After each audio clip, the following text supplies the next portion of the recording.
নদ নদীর পানি কমায় সুনামগঞ্জের বিভিন্ন এলাকা থেকে পানি নামছে ধীরে। বাড়িঘর থেকে পানি নামলেও আশ্রয় কেন্দ্রেই থাকতে হচ্ছে বন্যার্তদের। বেশিরভাগেরই ঘরবাড়ি, কাঁচা ঘরবাড়ি বিধ্বস্ত হয়েছে। এদিকে প্রত্যন্ত এলাকায় ত্রাণ না পৌঁছায় খাদ্য সংকটে বন্যা কবলিতরা। সদর উপজেলার দেখার হাওরপাড়ের সুলতানপুর গ্রামের বাসিন্দা বিলকিস বেগম। স্বামী ও 2 সন্তান নিয়ে থাকেন সরকারি খাস জায়গায়। 2022 সালের ভয়াবহ বন্যায় বিলকিস বেগমের কাঁচা ঘর বিধ্বস্ত হয়। 2 বছরের মাথায় আবারও হারিয়েছেন ঠাঁই। বাড়ি থেকে পানি নামলেও বসবাসের অনুপযোগী হওয়ায় ফিরতে পারছেন না।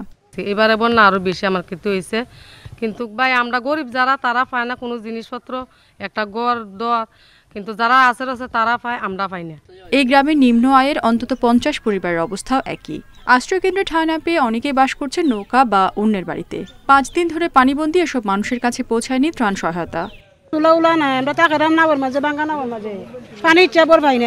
চেয়ারম্যান মেম্বার কেউ এখনো পর্যন্ত কোনো ধরনের সাহায্য সহযোগিতা করছে না। স্কুলে আইতাম পারছি না, নাও দি মেঘের মাঝে তুফানের মাঝে জরির মাঝে তেবা দাইয়া উঠছি, আর একবারই আশ্রয় লইছি। ওখানে বর্তমানে গরু আমার পানি আছে। সুনামগঞ্জ জেলার 11 উপজেলায় পানিবন্দী প্রায় 7 লাখ মানুষ।